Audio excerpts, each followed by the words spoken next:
When Rosebud United trained at Adamstown Oval last night, there was more confidence and good feeling about the team than there has been for a long time. Club officials were still talking about last weekend's draw with Sydney Olympic and saying it was the best game of soccer played in Newcastle for years. After 4 rounds of the NSL competition, the side has played arguably the best teams in the Northern Division and has come up with an impressive 3 draws and 1 loss. We've played probably the best 3 teams in the competition, and to get 3 draws, I mean, we've only lost 1 game at the moment, so I think towards the end of the season it will even itself out. Now as we're getting the easier draw on paper, hopefully we can keep the same type of performance. We'll maybe get a few wins. Tomorrow they play Sydney City in Sydney in the second round of the Knockout Cup competition.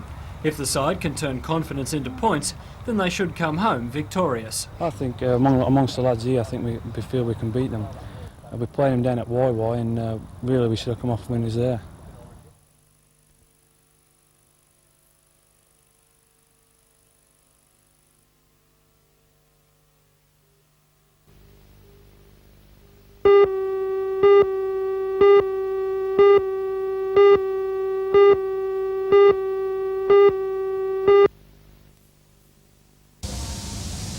"35 denominational, private and public schools from the city area took part in the Anzac observance. Organised by the Newcastle District Council of the Return Services League in conjunction with the schools, the ceremony gives students the chance to participate in their own formal Anzac service. Each year, 2 representatives from the schools are invited to address the Assembly. Today, speakers from St Pius X College and Merewether High voiced their thoughts on Anzac Day. The children then laid wreaths on the cenotaph. Senator Cartledge and Beverly Russ.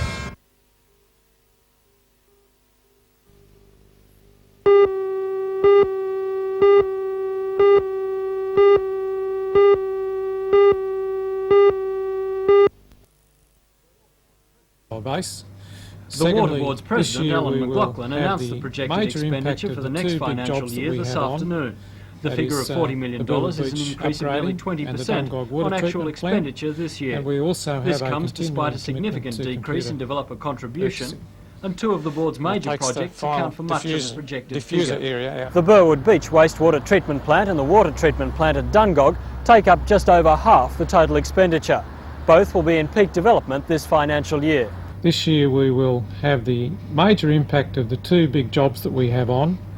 That is the Burwood Beach upgrading and the Dungog water treatment plant, and we also have a continuing commitment to computer purchasing. And when will those major projects, Burwood Beach and Dungog, be finished? We expect both of those contracts to be completed during the coming financial year. Burwood Beach Stage 1 and Dungog water treatment plant.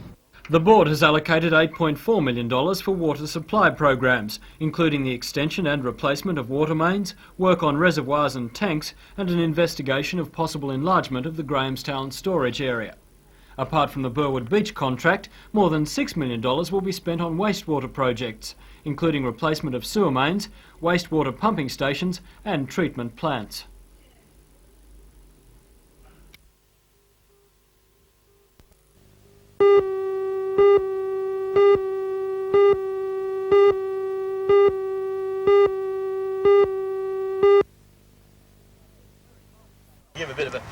When Terry Mulville failed to swim the 400 metres in 8 minutes earlier this year, the Surf Lifesaving Association withdrew his rescue crewman's certificate and told him he was not to fly operationally anymore.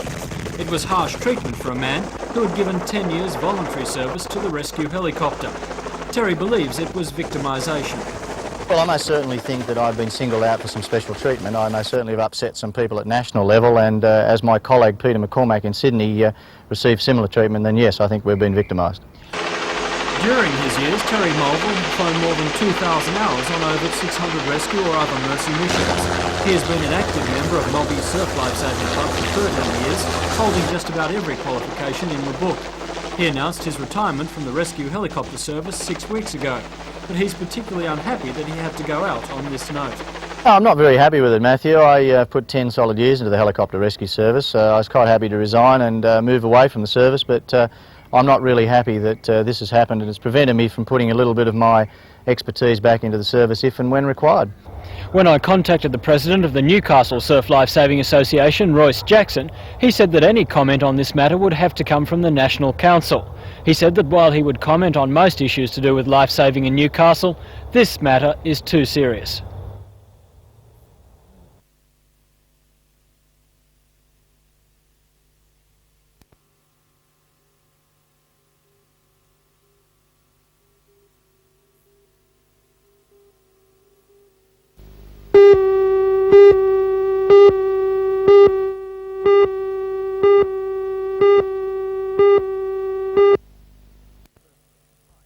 The position is the first of its type and highlights the importance placed by the Health Department and the University of Newcastle in preventing and treating cancer.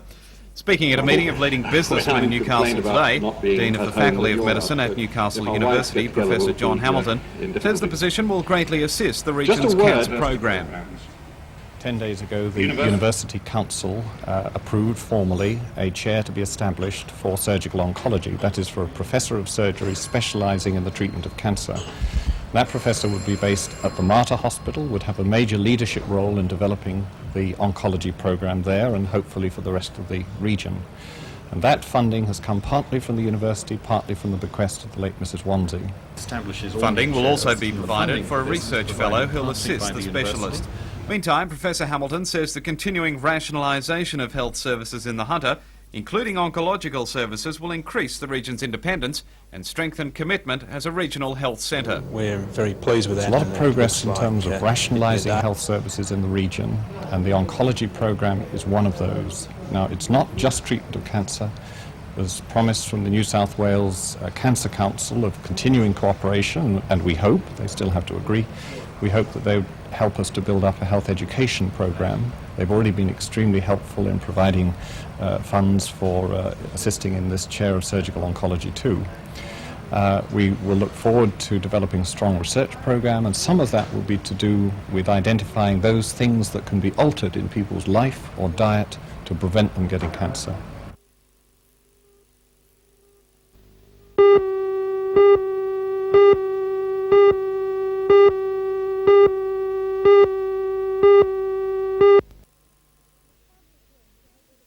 When the camp begins, it will be the culmination of a year's work for the Committee of 8 which organises it. Volunteer companions who give up a week of their time to provide individual care to each child will have been recruited, accommodation provided free by Tocal Agricultural College secured, and campers in need of a return to childhood fun after their often traumatic treatment will have been found. The camp is for children who have been diagnosed as having cancer and so are subject to long periods of hospitalisation and treatments which isolate them from their friends and from childhood activities. The organisers believe that they can't change the quantity of a child's life, but they can do something about its quality. The father of one child who attended last year agrees. This camp is marvellous. They really treat them like kings for a week, and they call it camp quality, I think, because they try to give them top quality for a week, and the difference between him when he went away and how he was when he came back was wonderful to see.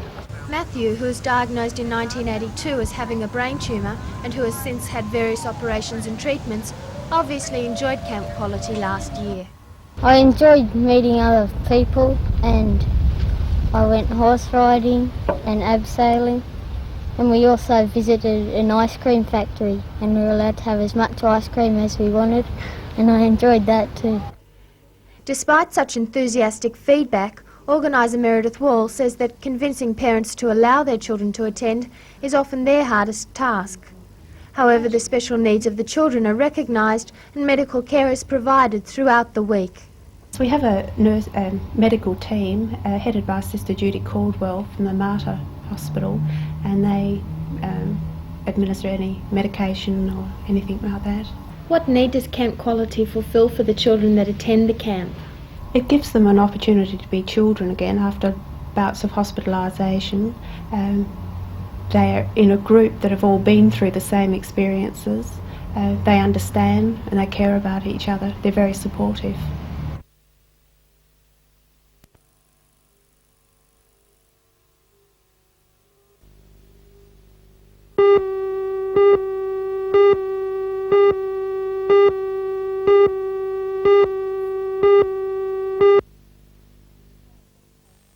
Witnesses say they saw 3 teenage boys running towards the shed about 15 minutes before the fire was reported.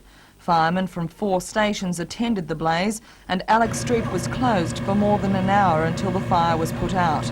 The owner of the shed, Rod McIntosh, says that the building with its contents of second-hand electrical goods was worth about $35,000. Police say the rain couldn't have come at a better time because if the grass had been dry, the fire may have spread to a nearby gas tank at the Belmont TAFE College.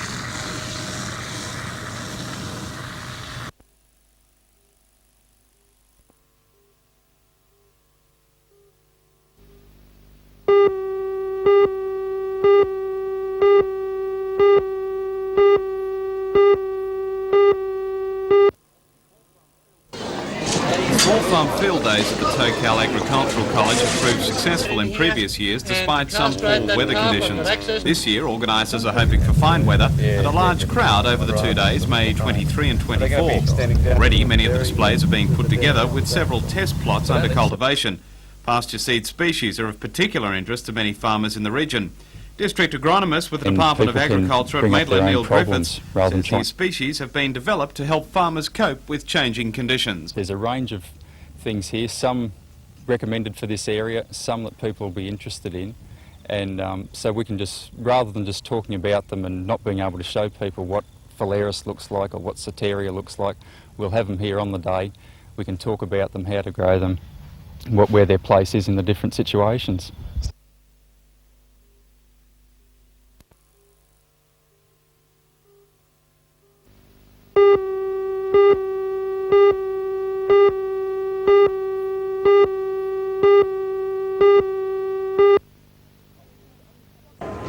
Patrons on the Stockton to Newcastle ferry run had their first official trip on the new ferry, the Shortland, today for free. The $1.1 million ferry will be joined by its sister vessel, the Hunter, in July this year. Join Ray Deneen and Anna Manzoni for all the news tonight at 6.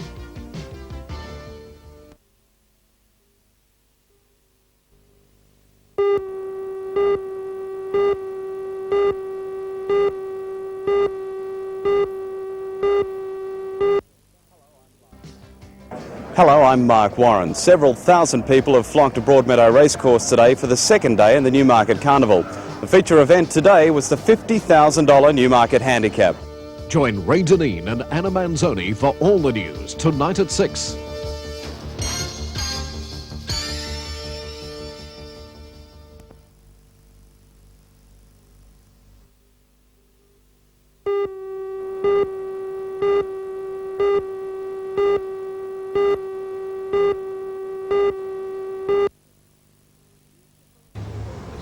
Few people hit as hard as John Smith. He's an Anglican minister who founded an evangelistic group called the God Squad in 1972 and began reaching people branded as antisocial and off the tracks by those with less perseverance. He's in Newcastle to speak at Explo 86 tonight at Jesmond High School Hall. Those who turn out to hear him are sure to go home thinking. Life does not consist simply of the amount of possessions you have. Now, that is a simple statement, but that needs to be stuck on our TV screens because most of our ads say life does consist of simply what you own. From his experience of speaking at more than 1,700 schools throughout Australia, John has seen the influence of peer pressure and hero worship. He thinks youth should choose their idols carefully. People are saying, listen kids, you don't have to go and blow your mind away. The world doesn't have to be ugly and let's make it even look worse, like some of the cult heroes that the kids do.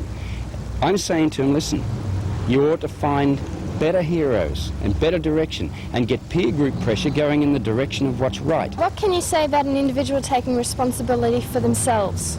Absolutely, but the problem is take responsibility for your life. I totally agree with that as a truth. None of us are as trapped as we think we are. We all have a capacity to change. And it seems John has a very down-to-earth approach to administering his faith. So I try to meet people where their need is, where they itch, I want to scratch.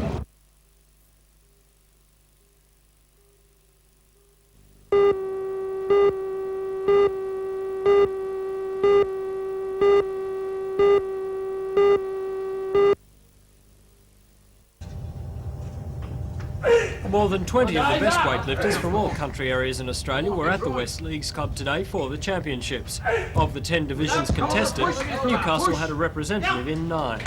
The divisions ranged from the lightweight 52 kilo class through to the hefty 110 plus kilo division.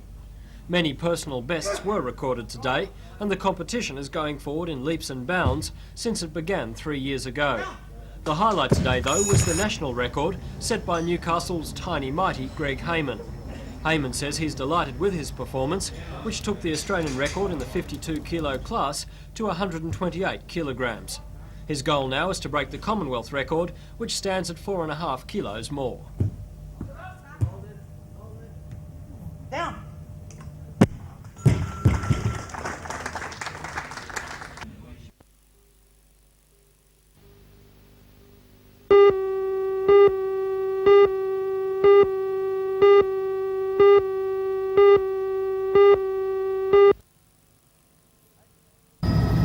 As you can see, it's a beautiful course at Gosford, but the competitors had a little time for the scenery. The winning boat was Del Rio Connolly craft, prepared in Sydney by Complete Marine. It raced though slightly undressed, as a name is yet to be painted on the side, but it went quickly in what was described as good but slightly rough conditions. Owners John and Sue Tricker crewed the boat that pulled top racers Trevor Hankel and Brian Piper. The boat failed in its bid to pick up the bonus for breaking 33 minutes.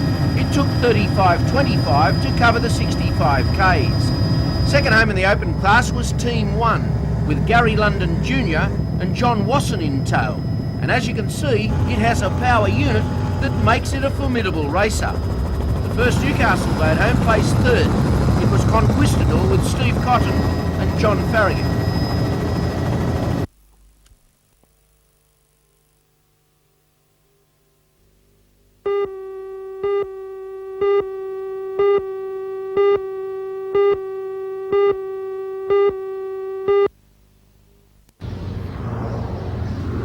The site for the $4 million complex is on the corner of Lehman and Auckland Street, adjacent to the existing conservatorium premises.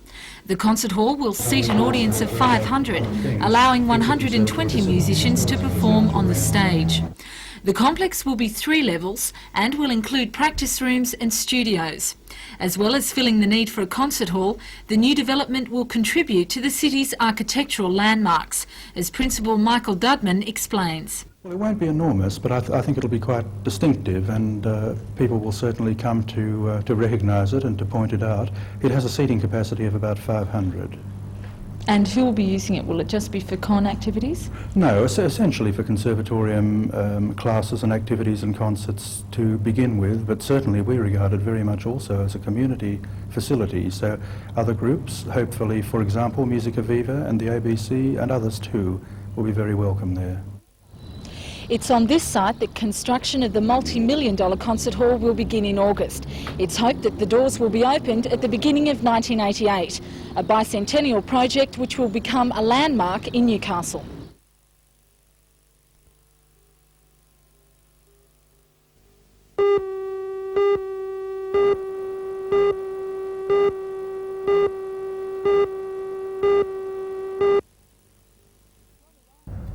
The squad arrived in Sydney early this morning before travelling on to Newcastle. They had no time for jet lag. Their first training session was held this afternoon.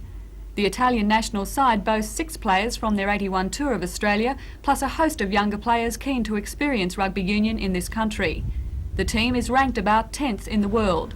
Led by captain Marzio Innocenti, they come fresh from a 15-all draw with an English B team last Saturday.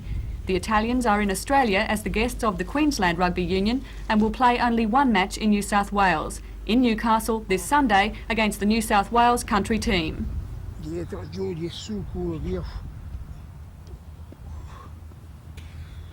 Coraggio.